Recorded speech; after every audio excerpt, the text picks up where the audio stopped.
O apoio e valorização à vida à distância é um tratamento espiritual desenvolvido pelo Centro Espírita Fé, Amor e Caridade de Tramandaí. Este trabalho é realizado há 8 anos sob a coordenação espiritual de Ivone Pereira e demais benfeitores.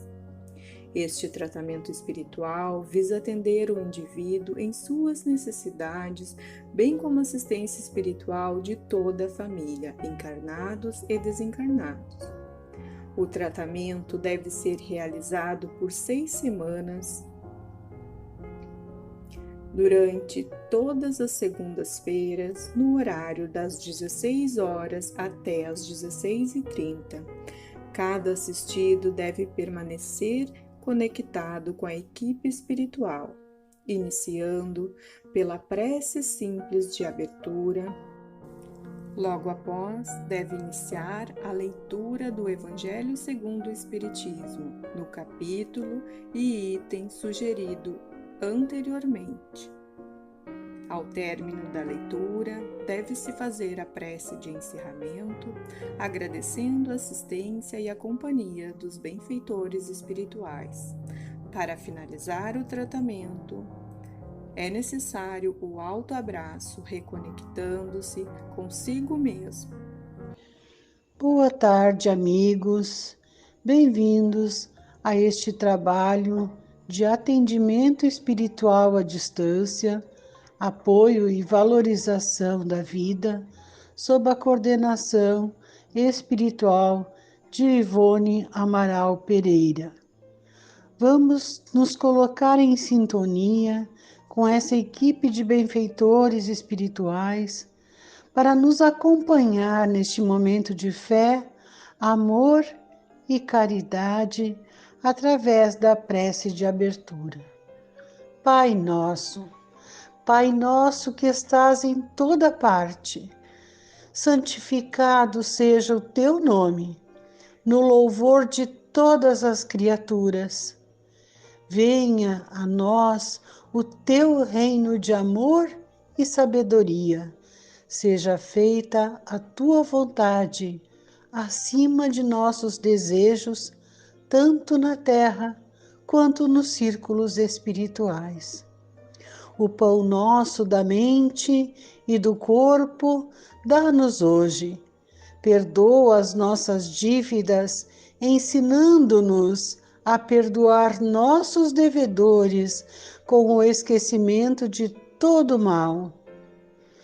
Não permitas que venhamos a cair sob os golpes da tentação de nossa própria inferioridade.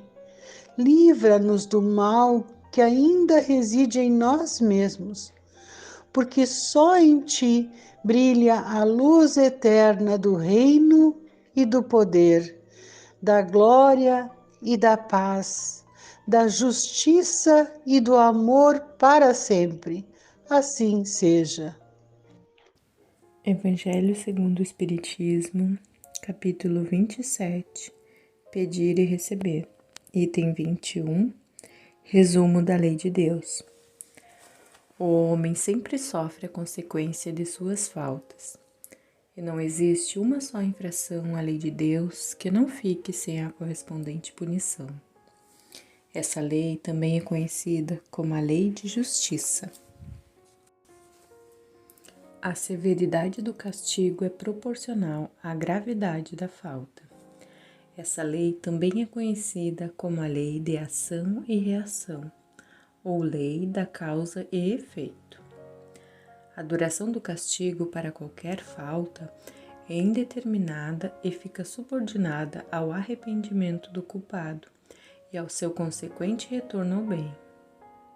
A duração da pena é proporcional à sua permanência no mal. Seria perpétua se a permanência no mal também o fosse, e de curta duração se o arrependimento viesse logo. Desde que o culpado clame por misericórdia, Deus o ouve e lhe concede a esperança. Mas o simples arrependimento não basta. É preciso a reparação da falta. Por esta razão, o culpado é submetido a novas provas, onde poderá, pelo uso do seu livre-arbítrio, fazer o bem, reparando o mal que praticou. Assim, o homem é constantemente o juiz da sua própria sorte. Ele pode abreviar o seu suplício ou prolongá-lo indefinidamente. A sua felicidade ou a sua desgraça depende da sua vontade em fazer o bem. Esta é a lei imutável, em concordância com a bondade e a justiça de Deus. Portanto, o espírito culpado e infeliz pode sempre salvar-se, e a lei de Deus lhe mostra quais as condições para que isso aconteça. Na maioria das vezes, o que lhe falta é a vontade, a força e a coragem. Com nossas preces, podemos lhe inspirar esta vontade, dando-lhe apoio e entusiasmo. Com nossos conselhos, podemos transmitir a ele o conhecimento que lhe falta. Com isso, estamos sendo instrumentos de outra lei de Deus, a lei do amor e da caridade. Esse espírito não necessitará mais pedir a Deus que revogue suas leis. Com nosso gesto de apoio, Deus nos permite dar uma prova da nossa caridade. Instruções dos Espíritos, maneira de orar. O primeiro dever de toda criatura humana e o primeiro ato que devemos assinalar o seu retorno à atividade diária é a prece. Quase todos rezam, mas são poucos que sabem rezar. Que importância terão perante o Senhor as frases que repetem de forma maquinal, sem compreender nem prestar atenção no que estão dizendo? Rezam por hábito, por um dever a cumprir, e cuja execução é sempre um peso. A prece do cristão, do espírita ou de qualquer outro culto deve ser feita logo ao acordar, após o espírito retornar ao domínio do corpo. Ela deve levar-se em agradecimento a Deus, com muita humildade. Deve vir do fundo do coração, agradecer por todos os benefícios recebidos até aquele dia, pela noite transcorrida, durante a qual foi permitido, ainda que inconscientemente, visitar os amigos, os espíritos protetores, extraindo do contato com eles novas forças para continuar a caminhada. A prece deve elevar-se humildemente aos pés do Senhor. Deve mostrar a fraqueza que possuem, para que possam suplicar seu amparo, seu perdão e sua misericórdia. Ela deve ser profunda, pois é a alma de vocês que deve se levar até o Criador, devendo transfigurar-se como Jesus no Monte Tabor, quando apareceu de forma iluminada, falando com Moisés e Elias, na presença dos apóstolos Pedro, Tiago e João. A prece deve chegar ao Senhor branca e radiante de esperança e de amor. Ela deve conter o pedido das graças de que necessitam, mas daquelas que realmente necessitam. É inútil pedir ao Senhor para encurtar as provas, para lhe dar-lhe somente alegrias e riquezas. Peçam a Ele os bens mais preciosos, como a paciência, a resignação e a fé. Não digam como muitos fazem. Não vale a pena rezar uma vez que Deus não me atende. O que pedem a Deus, na maioria das vezes? Já se lembraram de pedir a própria melhoria moral? Não. Poucas vezes pediram isso. O que mais se lembram de pedir é o sucesso para os empreendimentos terrenos e depois ainda dizem: Deus não se ocupa conosco. Se eu fizesse, não haveria tanta injustiça. Insensatos, ingratos. Se analisarem honestamente o fundo de suas consciências, encontrarão quase sempre em vocês mesmos o ponto de partida para os males pelos quais lamentam. Peçam, antes de todas as coisas, para que sejam pessoas melhores, e vão ver que imensidão de graças e de consolações irão receber. A prece deve ser uma prática diária, sem que para isso seja preciso retirar-se para seus aposentos ou exibir-se de joelhos nas praças públicas. Ela deve fazer parte dos deveres de cada um, qualquer que seja a natureza deles, sem exceção. Não é um ato de amor a Deus assistir seus irmãos em qualquer necessidade moral ou física? Não é um ato de reconhecimento elevar o pensamento ao Senhor quando recebe um momento de felicidade, quando um acidente é evitado, até mesmo quando se é atingido apenas de leve por uma contrariedade? Portanto, é dever de todos agradecer em pensamento. Muito obrigado, meu Deus, por tudo que tenho recebido. É um ato de arrependimento, humilhar-se diante do Juiz Supremo quando cometerem uma falta, e ainda que por um breve pensamento lhe dizer: Deus, me perdoa, pois pequei, por orgulho, por egoísmo ou por falta de caridade. Concede-me a força para não mais falhar e a coragem para reparar o meu erro. Devem orar dessa maneira, independentemente das preces regulares da manhã, da noite e dos dias consagrados. Como veem, a prece pode ser feita em todos os instantes, sem trazer nenhuma interrupção a seus trabalhos, e se assim procederem, a prece irá beneficiá-los. Acreditem que um só desses pensamentos partindo do coração é mais ouvido pelo Pai Celestial do que as longas preces recitadas. Por hábito, quase sempre, sem um objetivo claro, as quais a hora pré-estabelecida lembra que chegou o momento de rezar. A felicidade que a prece proporciona. Santo Agostinho, Paris, 1861. Venham vocês que desejam crer. Os Espíritos Celestiais chegaram para anunciar grandes coisas. Deus, meus filhos, abre seus tesouros para dar a todos os seus benefícios.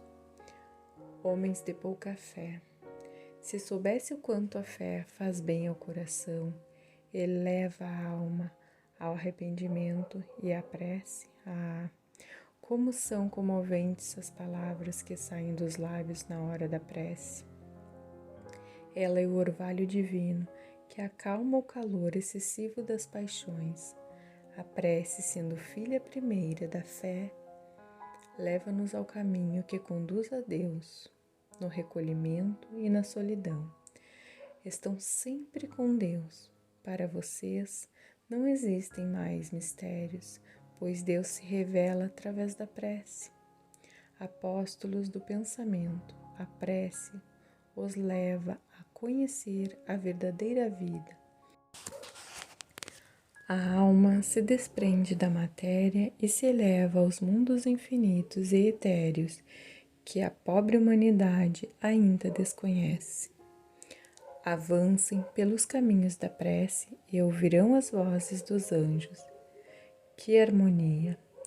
Não é mais os ruídos confusos e os sons estridentes da terra. São as liras dos arcanjos, as vozes doces e suaves dos serafins, mais delicadas que as brisas da manhã, quando brincam na folhagem dos nossos bosques. Com que alegrias irão caminhar? A linguagem da terra é pobre, para definir a felicidade que irão sentir, pois ela entrará por todos os poros, tão viva e refrescante, é a fonte da vida quando se está em oração. Doces vozes, deliciosos perfumes que a alma ouve e sente ao se lançar pela prece nessas esferas desconhecidas e habitadas. Sem o peso dos desejos carnais, todas as aspirações são divinas. Orem também como Cristo orou quando carregou sua cruz até o Calvário. Carreguem sua cruz e sentirão em suas almas as mesmas doces emoções que o Senhor sentiu. Ainda que carregando a cruz infame, ele ia morrer, mas para viver a vida celestial na morada do Pai. Capítulo 1. Não vim destruir a lei. Item 1. Jesus disse: não pensem que eu vim destruir a lei ou desmentir o que os profetas disseram. Não vim destruí-los, mas vim para dar cumprimento à lei de Deus.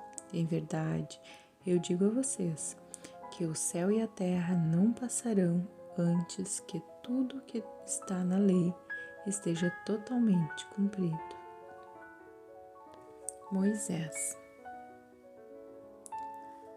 A lei de Moisés é composta por duas partes bem distintas: a lei de Deus, recebida no Monte Sinai, e a lei civil ou disciplinar, estabelecida por ele mesmo. A lei de Deus é inalterável. Já a lei civil ou disciplinar era apropriada aos costumes e ao povo daquela época. Por isso modificou-se com o tempo. A lei de Deus está descrita nos 10 mandamentos seguintes. 1.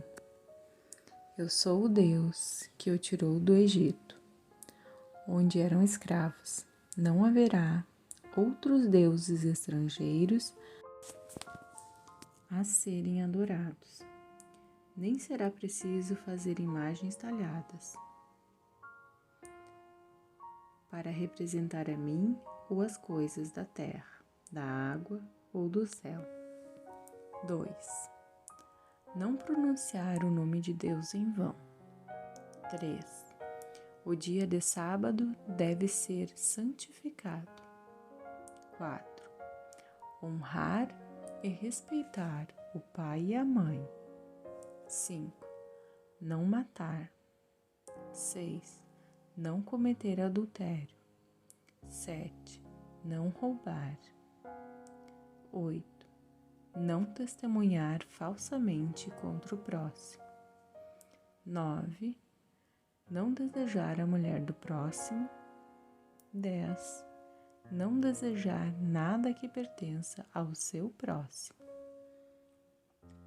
Esta lei, conhecida como os 10 Mandamentos, foi recebida por Moisés no Monte Sinai e é considerada uma lei válida para todos os tempos e para todos os países, tendo por isso mesmo um caráter divino. Moisés precisou criar várias leis rígidas para manter, pelo temor, um povo naturalmente turbulento e indisciplinado. Era preciso combater os abusos e os preconceitos adquiridos pelo povo hebreu durante os anos em que permaneceram como escravos no Egito. Moisés, para dar autoridade às suas leis, precisou atribuir-lhe uma ordem divina, assim como já haviam feito todos os legisladores dos povos primitivos. A autoridade do homem precisava apoiar-se sobre a autoridade de Deus. Somente a ideia de um Deus terrível poderia impressionar homens ignorantes, pouco desenvolvidos moralmente e com um pequeno senso de justiça.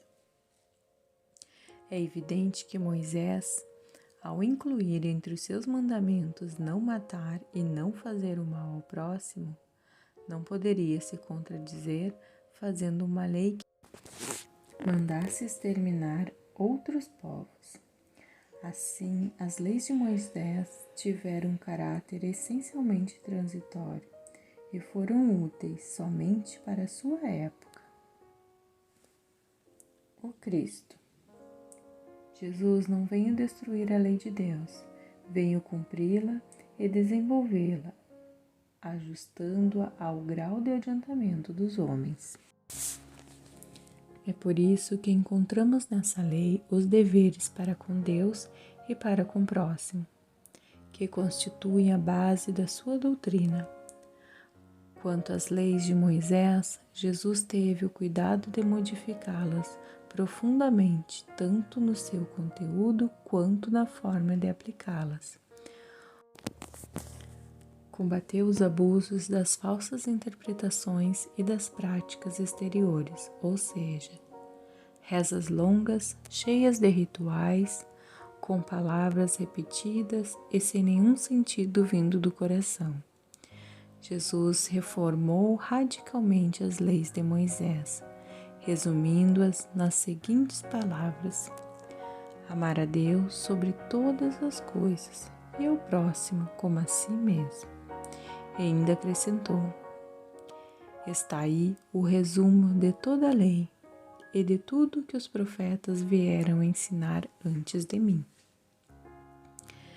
Jesus disse: o céu e a terra não passarão antes que tudo o que está na lei seja totalmente cumprido.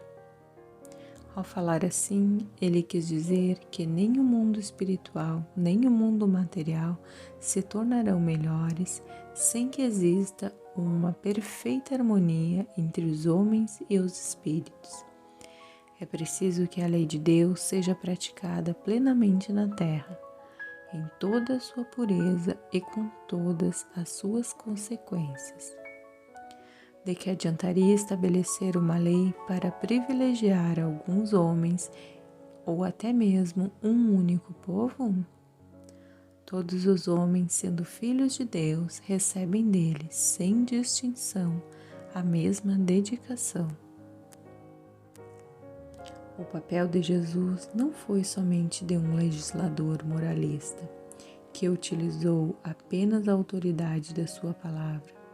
Ele veio trazer vários ensinamentos aos homens, cumprindo assim as profecias que anunciaram a sua vinda. Sua autoridade vem da natureza excepcional do seu espírito e de sua missão divina. Entre tantas coisas, Jesus veio ensinar que a vida definitiva não está na terra, e sim no plano espiritual. Ele veio mostrar também os caminhos que conduzem o homem até esses planos e a maneira de se reconciliar com Deus, para que o retorno ao plano espiritual após o desencarne se dê em uma condição melhor. Preveniu sobre as coisas que iriam acontecer, para que os destinos da humanidade pudessem se cumprir. Entretanto, Jesus não pôde transmitir todo o seu conhecimento, pois os homens ainda não estavam preparados para recebê-lo. Assim, limitou-se a lançar a ideia das coisas que ainda não podiam ser compreendidas. Para receber as verdades de forma completa, o espírito humano precisaria adquirir certo grau de maturidade. Caberia à ciência contribuir para que essa ideia pudesse ser revelada. Portanto, era preciso dar tempo para que a ciência progredisse. Finalizamos este momento agradecendo o apoio de nossos amigos espirituais que nos acompanharam, seguindo confiantes e perseverantes na valorização de nossa vida e no Evangelho de Jesus, com a prece aos espíritos protetores do Evangelho segundo o Espiritismo. espíritos sábios e benevolentes, mensageiros de Deus, cuja missão é assistir os homens e conduzi-los no bom caminho, sustentai-me nas provas desta vida, dai-me a força de suportá-las sem murmurar. Desviai de mim os maus pensamentos e fazei com que eu não dê acesso a nenhum dos maus espíritos que tentarem me induzir ao mal. Esclarecei minha consciência sobre meus defeitos e elevai de sobre meus olhos o véu do orgulho que poderia impedir-me de os perceber e confessá-los a mim mesmo. Vós, sobretudo, meu anjo guardião, que velais mais particularmente por mim, e vós todos, espíritos protetores, que vos interessais por mim, fazei com que me torne digno da vossa benevolência. Conheceis as minhas necessidades, que elas sejam satisfeitas segundo a vontade de Deus. Que assim seja. Permaneça nesse instante, sentado confortavelmente, para realizar o autoabraço. Abrace-se de maneira prazerosa e confortável e repita comigo: eu amo a Deus, eu amo a Jesus, eu amo a vida, eu me amo. Que assim seja.